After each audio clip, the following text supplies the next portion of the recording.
A പത്മകുമാറിനെ കൊണ്ട് ആകെ തലവേദനയാണ് C P എമ്മിന് എന്നാണ് പൊതുവേ ഉള്ള വയ്പ്. എ പത്മകുമാർ എങ്ങനെയെങ്കിലും പുറത്ത് പോയാൽ മതി എന്ന ഒരു അന്തർധാരയാണ് പാർട്ടിക്കുള്ളിൽ സജീവമായി നിലനിൽക്കുന്നത് എന്നതാണ് വാസ്തവം. എ പത്മകുമാർ ബി ജെ പിയിലേക്കോ കോൺഗ്രസിലേക്കോ ചെന്ന് കയറിക്കൊള്ളട്ടെ എന്ന് ആഗ്രഹിക്കുന്നവരാണ് പത്തനംതിട്ടയിലെ പുതുതലമുറ. എന്തുകൊണ്ടാണ് അക്കാര്യം അല്ലെങ്കിൽ ഇങ്ങനെ ചിന്തിക്കുന്നത്? വീണ ജോർജിന് 9 വർഷത്തെ പരിചയമേ ഉള്ളൂ, എനിക്ക് 5 പതിറ്റാണ്ടിൻ്റെ പരിചയമുണ്ട്, എന്നെ പാർട്ടി ചതിച്ചു എന്നൊക്കെ എ പത്മകുമാർ വേവലാതി കൊള്ളുന്നല്ലോ. എ പത്മകുമാറിന് MLA സ്ഥാനം നൽകിയിട്ടുണ്ട്, അതുപോലെ ദേവസ്വം ബോർഡ് പ്രസിഡൻ്റായിരുന്നു. MLA സ്ഥാനത്തിൻ്റെ കാര്യം അവിടെ നിൽക്കട്ടെ, ദേവസ്വം ബോർഡ് പ്രസിഡൻ്റായിരുന്നപ്പോൾ നമുക്കൊക്കെ അറിയാമല്ലോ, ശബരിമല വിവാദമൊക്കെ വന്നത് ഇദ്ദേഹം ദേവസ്വം ബോർഡ് പ്രസിഡൻ്റായിരിക്കുമ്പോഴാണ്. എന്തുമാത്രം അരാജകത്വമാണ് ആ സമയത്ത് ഉണ്ടായത്. സർക്കാരിനെ പ്രതിസന്ധിയിലാക്കിയതിലെ 75% ഉത്തരവാദിത്വം ആർക്കുണ്ട്? ഈ പത്മകുമാറിനുണ്ട്. BJPക്ക് വേണ്ടി അണ്ടർഗ്രൗണ്ട് ഏർപ്പാട് മുഴുവൻ ചെയ്തു കൊടുത്തത് പത്മകുമാറാണെന്ന് എല്ലാവർക്കും അറിയാം, നേതാക്കൾക്കും അറിയാം, അണികൾക്കും അറിയാം. അതുപോലെ പന്തളം കൊട്ടാരത്തിന് വേണ്ടി ചാരപ്പണി ചെയ്തതും ഇയാളാണെന്ന് എല്ലാവർക്കും അറിയാം. അങ്ങനെയുള്ള ഈ പുഴുക്കുത്തിനെ വീണ്ടും എടുത്ത് അമരത്ത് ആരെങ്കിലും വയ്ക്കുമോ? ഈ തൂറിയവനെ ചുമന്നാൽ ചുമന്നവൻ നാറുമെന്ന് ഒരു പഴഞ്ചൊല്ലുണ്ടല്ലോ, അതുപോലെയാണ് പത്മകുമാറിൻ്റെ അവസ്ഥ എന്ന് പത്മകുമാറിന് അറിയില്ലേ? ഇത്രമാത്രം ദ്രോഹം പരോക്ഷമായെങ്കിലും പാർട്ടിക്ക് ചെയ്തു കൊടുത്ത ഈ ഒരു പുഴുക്കുത്തിനെ വീണ്ടും പാർട്ടി ചുമക്കുമോ? ഇതെല്ലാം പാർട്ടി കാണുന്നില്ലേ? അവിടെ ചെയ്ത ഏർപ്പാട് മുഴുവൻ അറിയാമല്ലോ. പോട്ടെ, ഇതിനുശേഷം ശബരിമല ഇഷ്യൂവിന് ശേഷം പത്മകുമാറിൻ്റെ പേര് എവിടെയെങ്കിലും ഉയർന്നു വന്നു? അതിനുശേഷം പാർലമെൻറ്റ് തെരഞ്ഞെടുപ്പ് വന്നു, മറ്റ് നിയമസഭാ തെരഞ്ഞെടുപ്പ് വന്നു, എവിടെയെങ്കിലും നല്ലൊരു പ്രസംഗം നടത്തിയതായിട്ട് ആരെങ്കിലും കേട്ടോ?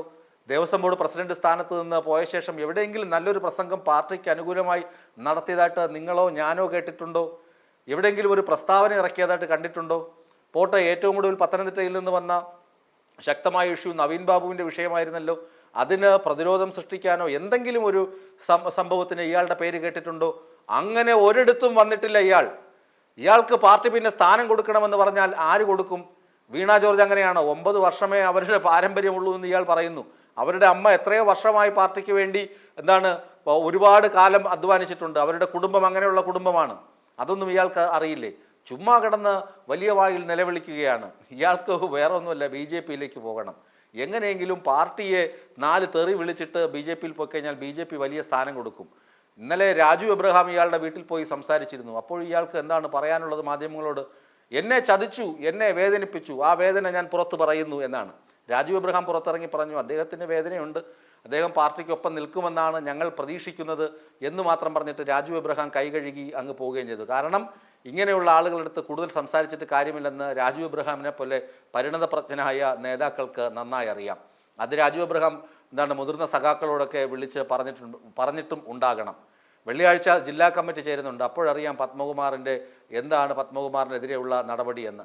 പത്മകുമാർ ഇതിനോടകം തന്നെ BJP നേതാക്കൾ, ജില്ലാ നേതാക്കളായ VS സൂരജും അയിരൂർ പ്രദീപുമൊക്കെ പത്മകുമാറിൻ്റെ വീട്ടിലെത്തി സംസാരിച്ചു, BJPയിലേക്ക് വരണമെന്ന് ക്ഷണിച്ചു.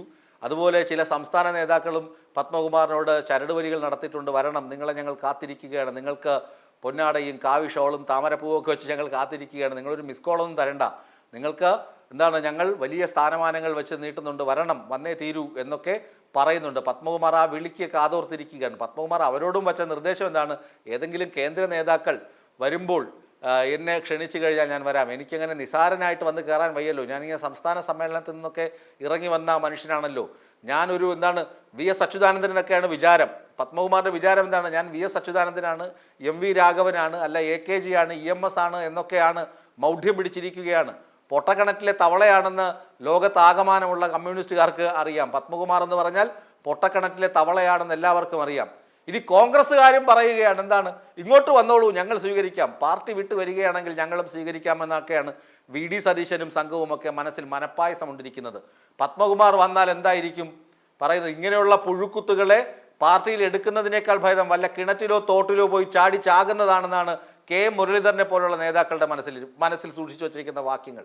ഇങ്ങനെയുള്ള പുഴുക്കുത്തുകളെ പാർട്ടിയിലേക്ക് എടുക്കുന്നതിനേക്കാൾ, കാരണം എന്താണ്, CPM പോലുള്ള ശക്തമായ കേഡർ സ്വഭാവമുള്ള പാർട്ടിയിൽ നിന്നിട്ട് ശബരിമല പോലുള്ള ഒരു വലിയ വിവാദം എന്താണ് പാർട്ടിയെ തളർത്താൻ, സർക്കാരിനെ തന്നെ താഴെ തള്ളിയിടാൻ വേണ്ടിയുള്ള ഗൂഢശ്രമം നടന്നപ്പോൾ അതിന് എതിരെ അണ്ടർഗ്രൗണ്ട് പരിപാടി ചെയ്ത് പക്ഷത്ത് നിൽക്കുന്ന ആളുകൾക്ക് വിവരങ്ങൾ ചോർത്തി കൊടുക്കുകയും അതിനുവേണ്ടി ഒത്താശ ചെയ്യുകയും ചെയ്ത് എന്താണ് സർക്കാരിനെ പ്രതിരോധത്തിലാക്കിയ, പ്രതിസന്ധി സൃഷ്ടിച്ച മനുഷ്യനാണ് ഇയാൾ. ഇയാളെ പിടിച്ച് ഇതിനകത്ത് വെച്ച് കഴിഞ്ഞാൽ എന്തായിരിക്കും സ്ഥിതി? ആറ്റം ബോംബെടുത്ത് മടിയിൽ കിട്ടും പോലെ ആയിരിക്കും അവസ്ഥ എന്ന് എല്ലാവർക്കും അറിയാം. അതുകൊണ്ട് പത്മകുമാർ എന്താണ് മനപ്പായസം കൊണ്ട് ഇരിക്കുകയുള്ളൂ. ഇയാളുടെ കയ്യിലിരിപ്പ് അത്ര നല്ലതല്ല. അതുകൊണ്ട് തന്നെയാണ് സംസ്ഥാന കമ്മിറ്റിയിൽ എടുക്കാതെ ചവിട്ടി പുറത്താക്കിയതെന്ന് പരമാർത്ഥം ലോകം തിരിച്ചു കഴിഞ്ഞു. ഇയാളിനി തിരിച്ചറിഞ്ഞു കഴിഞ്ഞു. ഇയാളിന് വലിയ വായിൽ നിലവിളിച്ചിട്ട് ഒരു കാര്യവുമില്ല എന്ന് ഇയാൾ തന്നെ തിരിച്ചറിഞ്ഞാൽ നല്ലതായിരിക്കും.